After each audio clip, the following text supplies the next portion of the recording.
ವ್ಯರ್ಥ ಮಾತುಗಳನ್ನು ಬಿಟ್ಟು ಭಗವಂತನ ರಾಮನಾಮ ಸ್ಮರಣೆಯಲ್ಲಿ ತೊಡಗಿರಿ. ಯಾರು ನಾಮವನ್ನು ಹಿಡಿದುಕೊಳ್ಳುತ್ತಾರೋ ಅವರ ಜೀವನ ಸಫಲವಾಗುತ್ತದೆ. ಸಂಸಾರದಲ್ಲಿ ಮನುಷ್ಯನ ಜನ್ಮವು ಅತ್ಯಂತ ದುರ್ಲಭವೆಂದು ಪರಿಗಣಿಸಲಾಗಿದೆ. ಅಸಂಖ್ಯಾತ ಯೋನಿಗಳಲ್ಲಿ ಅಲೆದಾಡಿದ ನಂತರ ಈ ಮಾನವ ಶರೀರವು ದೊರೆಯುತ್ತದೆ.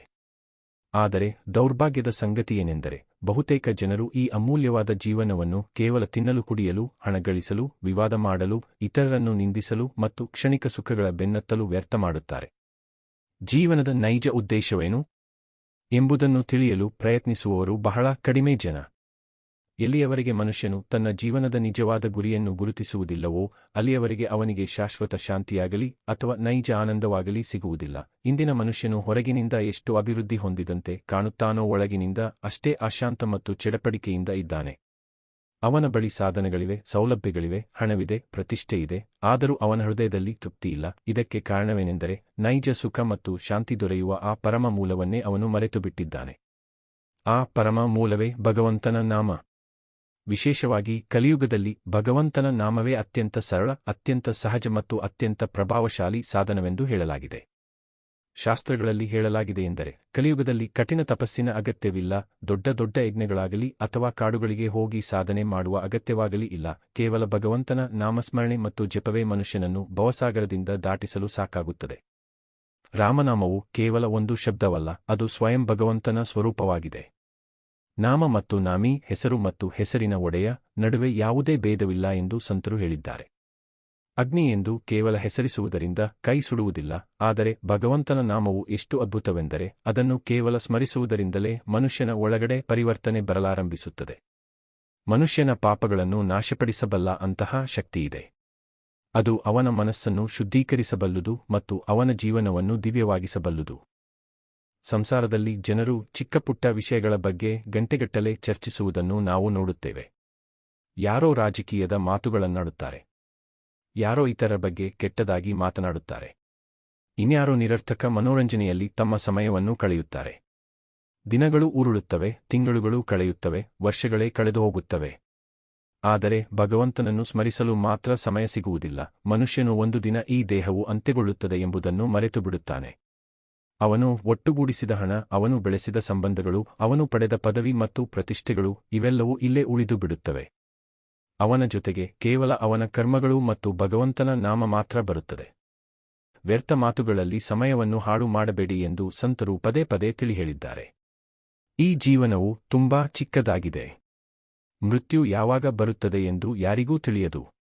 ಆದ್ದರಿಂದ ದೇಹವು ಆರೋಗ್ಯವಾಗಿರುವಾಗ, ಬುದ್ಧಿಯು ನೆಟ್ಟಗಿರುವಾಗಲೇ ಅಲ್ಲಿಯವರೆಗೆ ಭಗವಂತನ ನಾಮದ ಆಶ್ರಯವನ್ನು ಪಡೆದುಕೊಳ್ಳಬೇಕು. ಯಾರು ಸಮಯವಿರುವಾಗಲೇ ರಾಮನಾಮವನ್ನು ಅಳವಡಿಸಿಕೊಂಡರೋ ಅವರು ಜೀವನದ ಅತ್ಯಂತ ದೊಡ್ಡ ವ್ಯಾಪಾರವನ್ನು, ಲಾಭವನ್ನು ಮಾಡಿಕೊಂಡಂತೆ.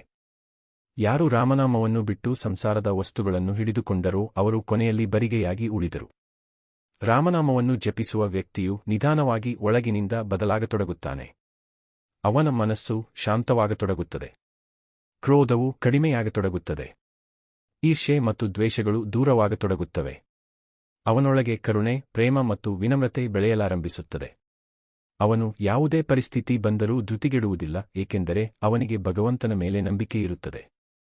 ಪ್ರಪಂಚದ ಬೆಂಬಲಗಳೆಲ್ಲವೂ ತಪ್ಪಿಹೋದಾಗಲೂ ರಾಮನಾಮವು ಅವನ ಕೈ ಬಿಡುವುದಿಲ್ಲ. ರಾಮನಾಮವನ್ನು ಅಳವಡಿಸಿಕೊಂಡವರ ಜೀವನವು ಧನ್ಯವಾಯಿತು ಎಂಬುದಕ್ಕೆ ಇತಿಹಾಸವೇ ಸಾಕ್ಷಿಯಾಗಿದೆ. ಮಹರ್ಷಿ ವಾಲ್ಮೀಕಿಯವರು ಮೊದಲು ದರೋಡೆಕೋರರಾಗಿದ್ದರು, ಆದರೆ ನಾಮದ ಶಕ್ತಿಯು ಅವರನ್ನು ಮಹರ್ಷಿಯನ್ನಾಗಿ ಮಾಡಿತು.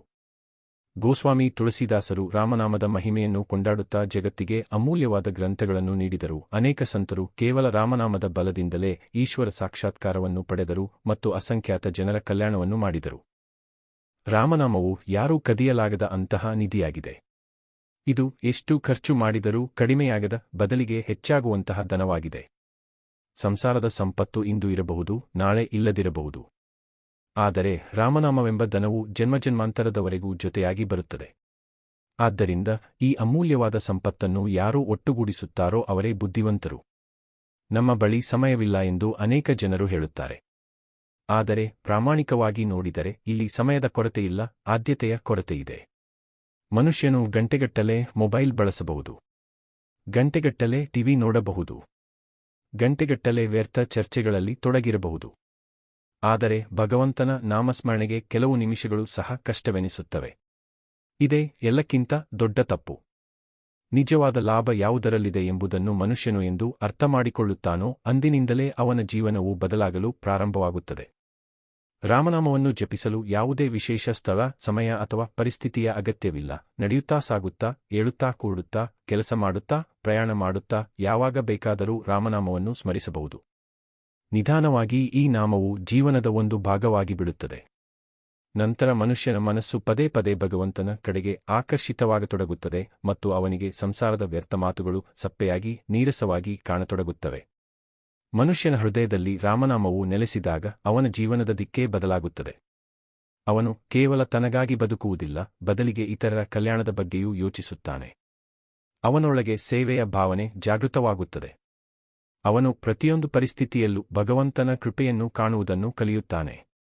ಸುಖ ಬಂದಾಗ ಅಹಂಕಾರ ಪಡುವುದಿಲ್ಲ ಮತ್ತು ದುಃಖ ಬಂದಾಗ ನಿರಾಶನಾಗುವುದಿಲ್ಲ. ಇದೇ ನಿಜವಾದ ಆಧ್ಯಾತ್ಮಿಕ ಉನ್ನತಿ. ಈ ಸಂಸಾರವು ಒಂದು ಧರ್ಮಶಾಲೆಯ ಛತ್ರದ ಇದ್ದಂತೆ. ಇಲ್ಲಿಗೆ ನಾವು ಕೆಲವು ದಿನಗಳ ಕಾಲ ಬಂದಿದ್ದೇವೆ. ಇಲ್ಲಿ ಯಾರೂ ಶಾಶ್ವತರಲ್ಲ. ಇಂದು ನಮ್ಮೊಂದಿಗಿರುವವರು ನಾಳೆ ಇರುವುದಿಲ್ಲ. ಇಂದು ನಮ್ಮದಾಗಿರುವ ವಸ್ತುಗಳು ನಾಳೆ ಮತ್ತೊಬ್ಬರದಾಗುತ್ತವೆ. ಆದ್ದರಿಂದ ಶಾಶ್ವತವಾಗಿರುವುದನ್ನು ಹಿಡಿದುಕೊಳ್ಳುವುದರಲ್ಲೇ ಬುದ್ಧಿವಂತಿಕೆಯಿದೆ. ರಾಮನಾಮವು ಶಾಶ್ವತವಾಗಿದೆ. ಭಗವಂತನು ಶಾಶ್ವತನಾಗಿದ್ದಾನೆ.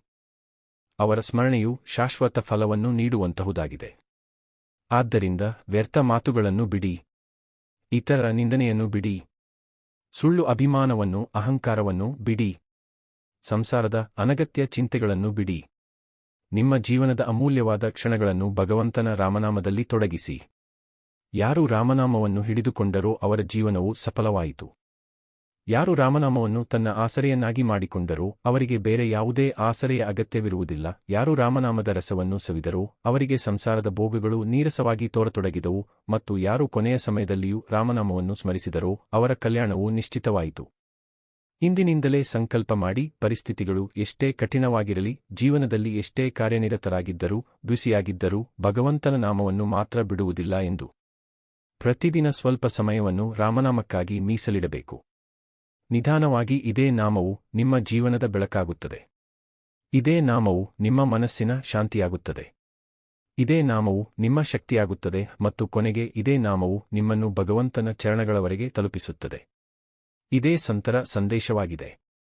ಇದೇ ಶಾಸ್ತ್ರಗಳ ಸಾರಾಂಶವಾಗಿದೆ ಮತ್ತು ಮನುಷ್ಯನು ತನ್ನ ಜೀವನವನ್ನು ಭಗವಂತನ ರಾಮನಾಮದೊಂದಿಗೆ ಜೋಡಿಸುವುದೇ ಮಾನವ ಜೀವನದ ಅತ್ಯಂತ ದೊಡ್ಡ ಯಶಸ್ಸಾಗಿದೆ. ಯಾರು ನಾಮವನ್ನು ಹಿಡಿದುಕೊಂಡರೋ ನಿಜವಾಗಿಯೂ ಅವರ ಜೀವನವೇ ಸಫಲವಾಯಿತು. ಒಂದು ವೇಳೆ ನಿಮಗೆ ಈ ವಿಡಿಯೋ ಇಷ್ಟವಾಗಿದ್ದರೆ ಇದನ್ನು ಲೈಕ್ ಮಾಡಿ, ಶೇರ್ ಮಾಡಿ ಮತ್ತು ನಮ್ಮ ಚಾನೆಲ್ ಅನ್ನು ಸಬ್ಸ್ಕ್ರೈಬ್ ಮಾಡಿ. ಇದರಿಂದ ನಿಮಗಾಗಿ ಇಂತಹದೇ ಜ್ಞಾನವರ್ಧಕ ವಿಡಿಯೋಗಳು ಬರುತ್ತಿರುತ್ತವೆ. ಜೈ ಶ್ರೀರಾಮ್.